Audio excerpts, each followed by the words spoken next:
there's a bit of a battle between Catholicism and modernism. And what makes us stand out versus modernism is our history. Modernism doesn't have the history we have. And the best way to open up that history to people is through the saints. Okay, you can talk about theology, you can talk about, historical situations, and it becomes academic. But when you talk about the saints, you're talking about people.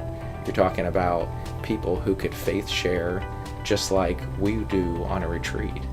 And so how do you take that faith sharing concept and apply it to a saint in order to open up the history of the church and why we do what we do and what makes our faith unique as Catholics?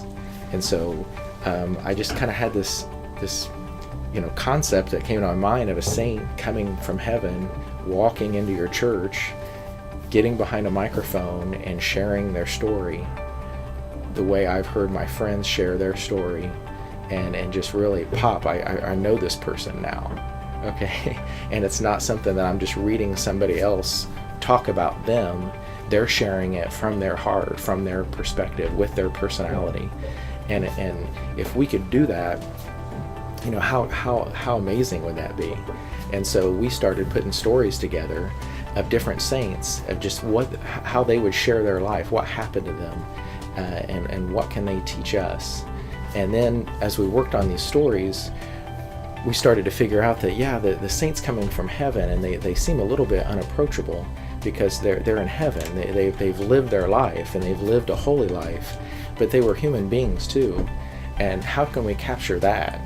And so we had an idea of creating a different scenario where we actually go back in time, and it's France, and it's 1820, and a saint finds themselves in a certain situation, and you follow that saint, and you want to know what's happening next. The saint doesn't know what's going to happen next, and so they're very vulnerable and human, and you get to see their weaknesses, and then how faith can change their lives and the decisions that they make.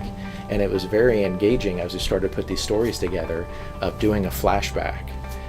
And so with these two stories, you get the heavenly perspective of the saint, where they're a real mentor, but then you get the saint as almost a peer, a friend, that's not that much different than you are.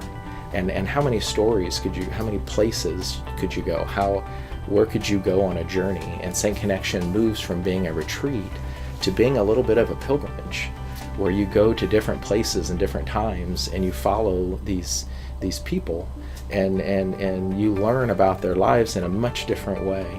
And then we have a third story piece where we take an article of faith that is related to the saint, and it's called a spotlight, and we ask a question about the faith, and then we answer that question based upon the saint's life and what they experienced. So you've kind of connected with this person, but what can that saint teach us about what we do as Catholics and why we do it?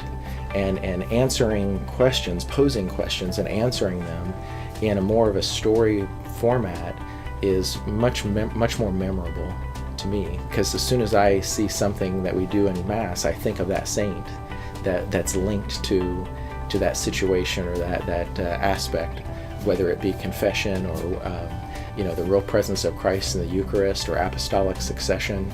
There's so many neat things about our faith that we can bring out through these personal stories.